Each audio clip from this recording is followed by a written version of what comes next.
سلامونه او نیکې هیلې مې ومنئ. قدرمنو اورېدونکو، غواړم چې د شیر علي باچا کتاب بل مشالونه د سره د غږ د لارې شریک کړم. دا کتاب چې دی دا په کال 1999 کې چاپ شوی دی. په دې کتاب کې د باچاجي مختلفې مقالې چې دي هغه چاپ شوي دي. دا په دې کې ټول 12 بابونه دي. نو وخت په وخت چې کوم دی د دې نه تاسو ته د غږ په شکل کې وړاندې کوو. راځو په دې کتاب سریزه چې دا هغه ډاکټر اسرار لیکلې ده او دغه سریزې عنوان چې دی هغه د شیر علي باچا میشن او فکر دی. راځي چې واورو. د یو انسان شخصیت د هغه د قول او فعل نه څرګندېږي.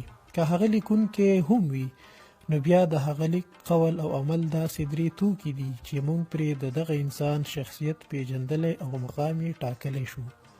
ښاغلی محمود خان اڅکزی د باچاجي د کار او قابلیت په هکله وایي چې شیر علي باچا د غریبو انسانانو د پاره د هغو انسانانو د پاره چې لږو سپږو برباد کړي وو، هغه چې سحر ماښام به یې تر حیوانه زیات محنت کولو، خو بیا هم د هغوی بچیان وږي وو او د عزت او وقار د ژوند نه محروم وو. شیر علي باچا ټول ژوند د داسې غریبو انسانانو د روټۍ د بندوبست لپاره تیر کړو. د ټول ژوند مقصد هم دا و د انسانانو د خیر ښېګړې دپاره د عزت او آب دپاره قرباني وکړه. هغه د انسان خلاف د انسان د ظلم او جبر په خلاف ډیره لویه مبارزه وکړه او بیا چې څه وخت هغه ته اندازه ولګېده چې ځینې خلکو د ساینسي نظریاتو په نامه داسې دوړې او ګردونه او الوزولي دي چې په هغه کې د بالادست قام د بالادستۍ او د قامونو د برابرۍ خبره ورکه کړې.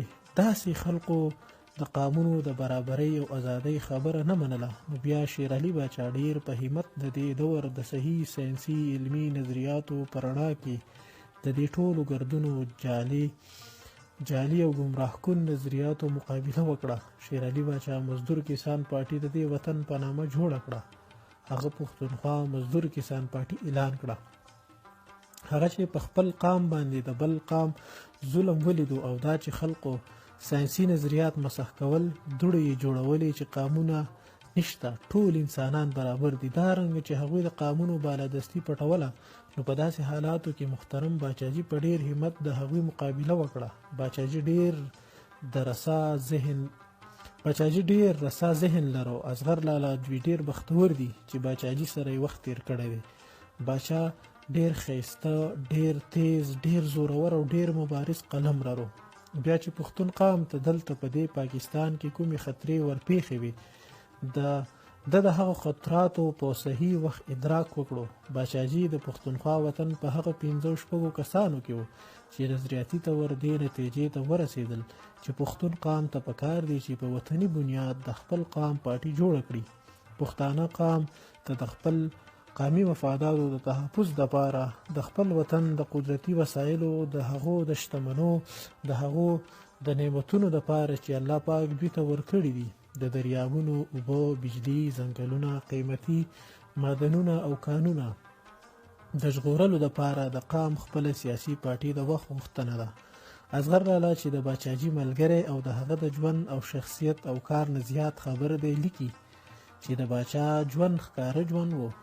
هغه د پټ پناه یعنی دنیاوي رسمي رواجي ژوند نه سخت خلاف او په ډاګه او اخلاص یې د داسې ژوند نه بغاوت کړی و او انسان یې د انسان د ظلم او جبر نه آزادوه. د ظالم په مقابله کې د مظلوم په پړه و. د جاګیردار مزاج خلکو په مقابله کې د کسان ملګری و. د سرمایه‌دار مقابله کې د مزدور مرستیال و. د نو آبادیاتي طاقتونو په ضد د ازادۍ ننګیال و.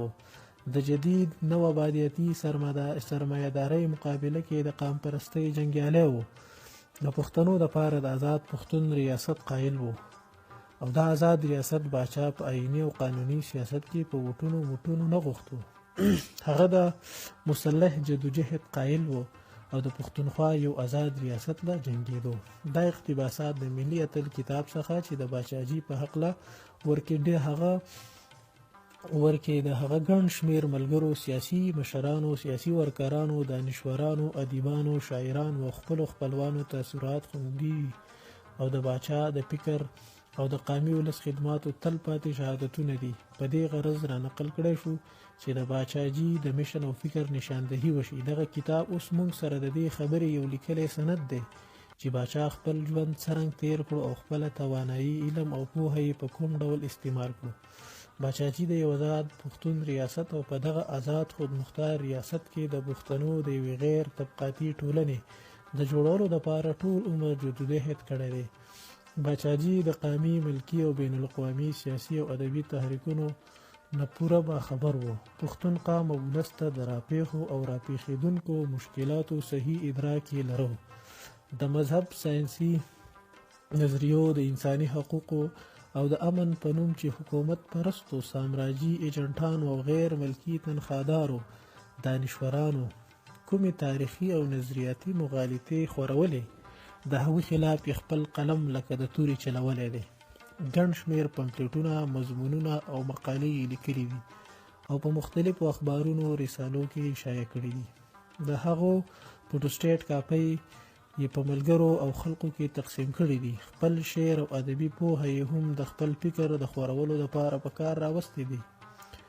د هغه نظریه وه چې قام او ولس پوهول او خبرول غواړي چې خپلې مسلې او خپل ځانونه وپیژني او د خپل قوت نه خبر شي او خپل دشمن وپیژني. د هغه یقین و چې نظریه د عمل نه بغیر بیکاره وي او بغیر نظریې عمل هم څه معنی نه لري. هغه په خپل ملګري او بې تعلیمه کسانانو، خوارکخ ولس او پښتون قام په اسانو ټکو او عام فهمه مثالونو او دلیلونو پوهول او تعلیم یافته طبقې په ساینسي دلیلونو په وضاحت سره هم په خبرو، بحثونو او هم د مضمونونو او مقالو په ذریعه پوهول. دا مقالې چې په بل مشالونه کې شاملې دي د هغو ګڼ شمېر سیاسي مضمونونو او مقالو نه صرف یو څو دي چې باچاجي وخت په وخت لیکلي دي. دغسې په مختلفو اهمو سیاسي او ادبي موضوعاتو یې ډېر زیات لیکل کړي دي. د مزدور کسان تحریک تاریخ یې هم په سوونو پاڼو لیکلی دی. د دې ټولو د چاپ کولو هم مونږ اراده کړې ده چې روان او راتلونکی کل د باچاجي د کار او مقام نه پوره خبر شي. د باچاجي ناره خپل قام خپله پارټي وه، لکه څنګه چې د تقسیم نه مخکې هندوستانګیر پارټو کې شمولیت د محکومو پښتنو مسله حل نه کړه، دغسې په پاکستانګیر پارټو کې شمولیت د پښتنو دپاره مسلې حل کولی نه شي. دغه وجه ده چې باچاجي په 80 کاله کې دغه وجه په 80 کاله سیاست کې موږ د خپلې صوبې د انګریزۍ 4 ټکي NWFP نوم قدرې بدل نه کړی شو، نو نورې مسلې هم دغسې په ځای پرتې دي او لاس یوه کېږي. محکوم پښتانه هغسې تقسیم کړی شوي ساتلي دي. پښتنو له خپلې مسلې، خپل واضح اهداف او خپله پارټي پیژندل د وخت ضرورت دی. بالادست قوم ډېر چالاک او طاقتور دی. هر څه یې قبضه کړي دي. د دې تش په نوم فیډریشن نه حق غوښتل د زاړو نه کټوري غوښتل دي. صرف د قومونو د برابرۍ په بنیاد جوړ فیډریشن او اسمبلي قابل قبول کېدی شي. د ملک زیردست قامونو له پکار دي چې د بالادست قوم خلاف یو مؤثر اتحاد جوړ کړي او د خپلو جایزو حقونو د ترلاسه کولو لپاره جدوجهد وکړي. زموږ د عصر د خپلې اعلی شاعرۍ او کردار په وجه په ټوله پښتونخوا کې ډېر زیات مقبول شاعر رحمت شاه سایل د باچاجي د میشن او کار په حق لیکي.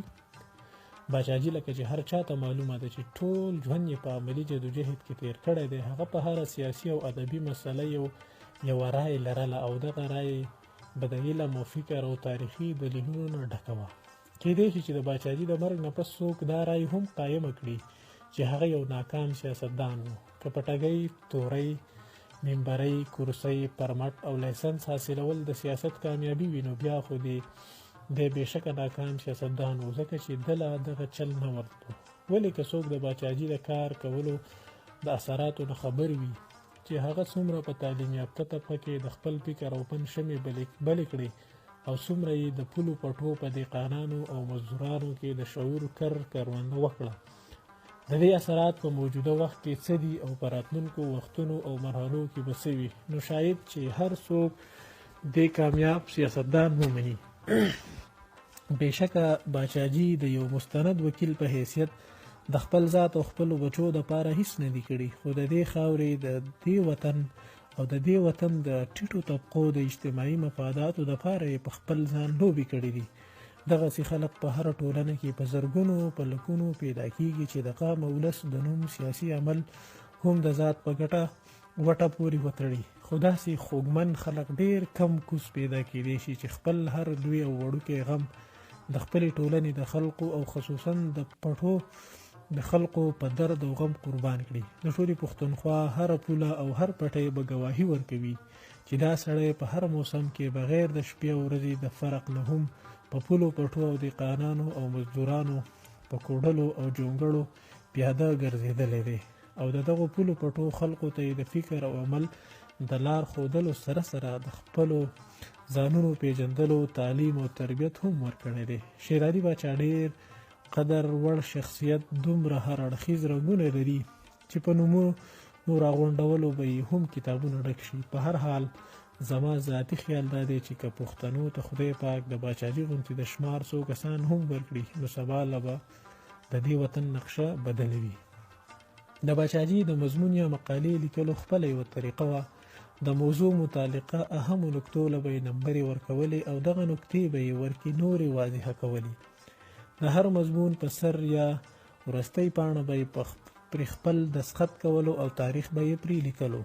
بیا به یې دا خواهش و چې دا چېرته په اخبار رساله کې چاپ شي یا یې ګڼ شمېر فوټوکاپۍ په ملګرو کې خورې شي.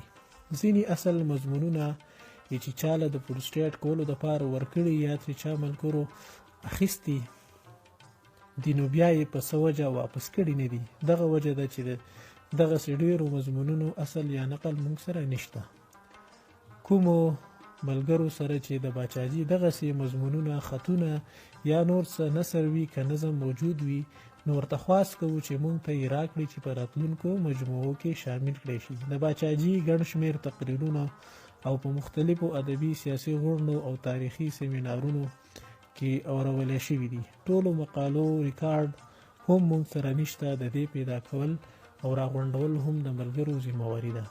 دا کتاب بل مشالونه چې د باچاجي د یو څو سیاسي مقالو او مضمونونو مجموعه ده هم موږ د خپل عادت مطابق په تاریخ کې راغونډ کړی او چاپ کوو نو ځکه به د غلطو نه خالی نه وي چې د هغې موږ د ګرانو لوستونکو نه بخښنه غواړو. د کتاب د زر چاپولو په کار کې چې ملګري مشتاق مجروح یوسفزي موږ سره کومه مرسته کړې ده هغه د هیرولو نه ده. دغسې د دانش کتابخانې پېښور د اسدالله صافي هم ډېره مننه کوو چې په ټاکلي لنډ وخت کې د کتاب مسوده کمپوز کړه. د میا فاروق پراق هم ممنون یو چې د کتاب پروف ریډینګ یې په ډېر محنت او مینه وکړو. په آخر کې وایو چې که نظیب خان، جهانګیر مومن او مثال خان دوی دې کار ته کار نه ویلی نو د دې کتاب چاپ کول به د باچاجي د وړومبۍ کلیزې د نمانځلو په موقع ممکن شوي نه و. پښتانه به اوس هیڅ لاره خطا نه کړي. تا بل کړي دي د فکر مشالونه.